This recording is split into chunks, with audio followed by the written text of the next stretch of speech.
नंदनवन के राजा के पास एक बहुत अच्छा रसोइया था। वो स्वादिष्ट खाना बनाने में माहिर था।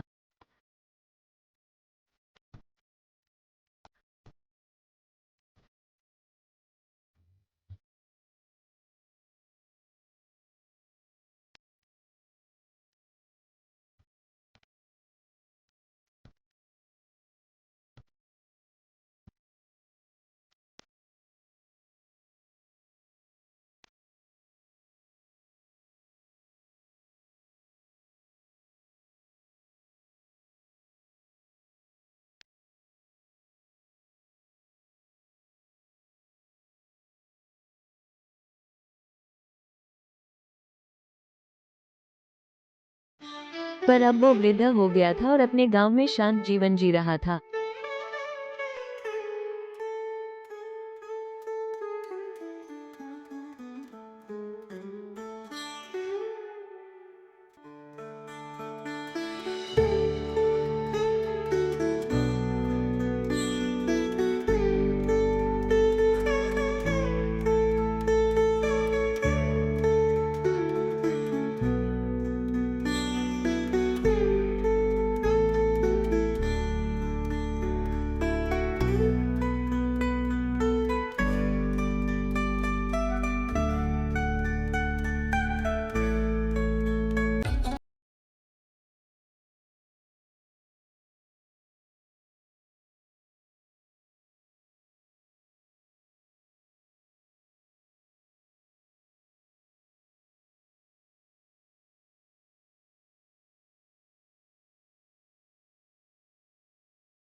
तो पानी जैसी लग रही है, इतना नमक है।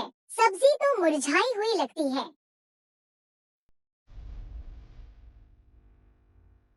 यह सब्जी तो बिल्कुल फीकी है। स्वाद कहाँ है? यह भोजन मेरी दादी ने सिखाया है। वह बहुत अच्छी रसोइया थी। अगर वह कहती थी कि खाना स्वादिष्ट है, तो कोई विवाद नहीं करता था। लेकिन तुम्हें कुछ भी पसंद नहीं आता। स्वाद समझने की मेरी शक्ति अच्छी है, लेकिन स्वादिष्ट खाना बनाना नहीं आता।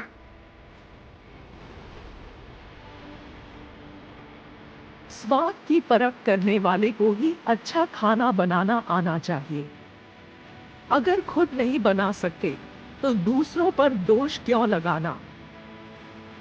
जिसे स्वाद की पहचान है, उसे खुद भी अच्छा खाना बनाना आना चाहिए।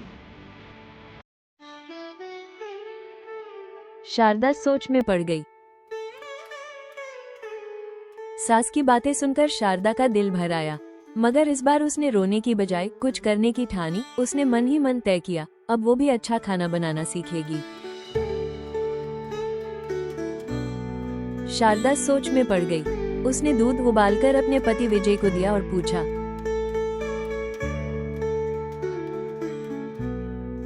सोच रही थी, आप मुझे भी सिखा दीजिए ना खाना बनाना। आपकी तरह स्वादिष्ट नहीं बना पाऊंगी, लेकिन कोशिश तो कर सकती हूँ। तुम सीखने को तैयार हो, बस यही काफी है। चलो आज से ही शुरुआत करते हैं। सबसे पहले मसालों की पहचान करवा देता हूँ। देखो शारदा, ये जो लाल मिर्च है ना, ये सिर्फ रंग ही नहीं, स्वाद और तीखापन भी देती है। हम दोनों की जोड़ी एकदम सुपर कुक बन जाएगी। चलो आज से मिशन खाना खजाना शुरू।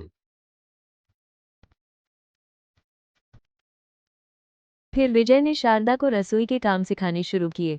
धीरे धीरे शारदा में बदलाव आया।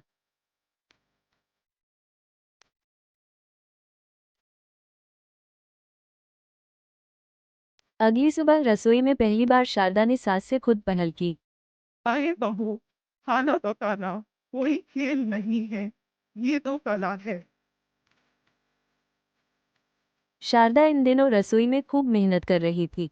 हर सुबह वो जल्दी उठकर मसालों की डिब्बियां सजा देती, अपने पति से सीखते हुए हर एक मसाले का स्वाद और उसका उपयोग ध्यान से समझती। कभी हल्दी की मात्रा कम होती तो कभी नमक ज्यादा, लेकिन शारदा हार नहीं मानती।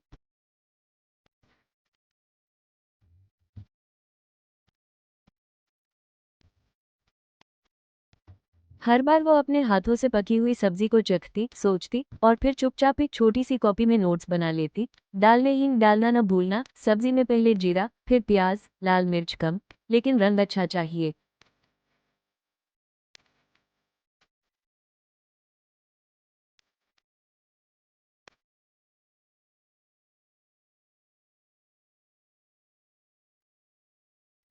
धीरे धीरे उसकी रसोई महकने लगी, स्वाद में सुधार आने लगा। अब उसके बनाए खाने में प्यार का स्वाद भी आने लगा था, वो प्यार जो उसने सीखते सीखते हर मसाले में मिला दिया था।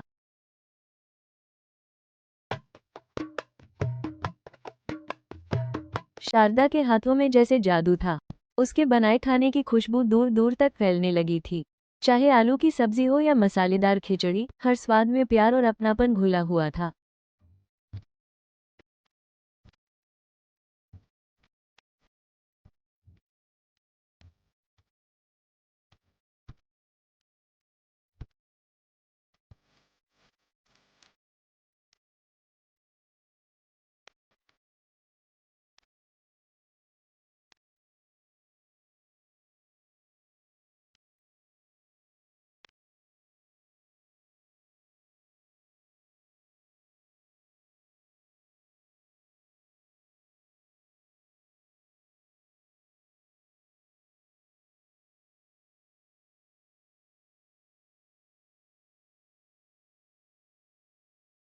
धीरे धीरे गांव वालों को एहसास हुआ कि शारदा सिर्फ एक घरेलू स्त्री नहीं, बल्कि एक बेहतरीन रसोई की कलाकार है। फिर क्या था, हर घर से एक ही आवाज आने लगी, शारदा भाभी को बुलाए, हमारे बेटे का जन्मदिन है, इस बार शादी में खाना शारदा दीदी ही बनाएंगी। शारदा के पति भी अब उसके साथ कंधे से कंधा मिलाकर खड़े थे। दोनों मिलकर एक टीम बन गए। कोई सब्जी काटता तो कोई मसाला पीसता, कोई रोटियां बेलता तो कोई मिठाई बनाता।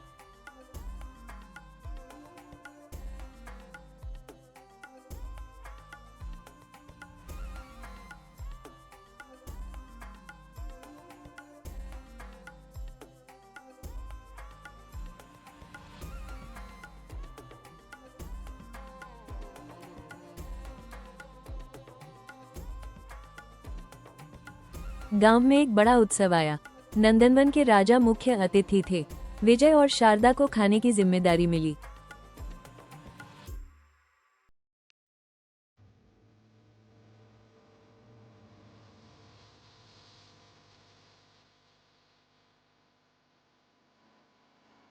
राजा ने जैसे ही पहला निवाला लिया, उनकी आंखों में चमक आ गई। ऐसा स्वाद पहले कभी नहीं चखा था।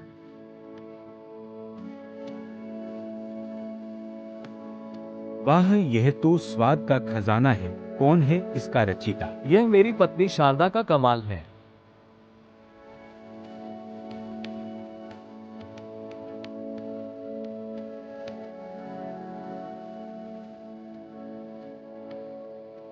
राजा इतने प्रसन्न हुए कि विजय और शारदा को अपने दरबार का मुख्य रसोइया बना दिया और नाम दिया रुचि राजा और रुचि रानी। अब से तुम हमारे दरबार के रुचिराज और रुचिरानी हो।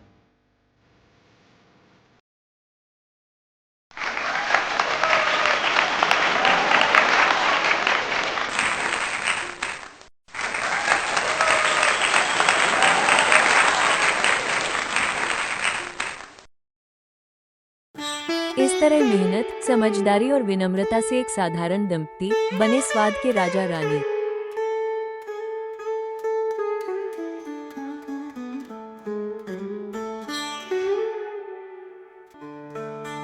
ये कहानी हमें सिखाती है कि सीखने की चाह और मिलजुल कर मेहनत से हर काम आसान हो सकता है।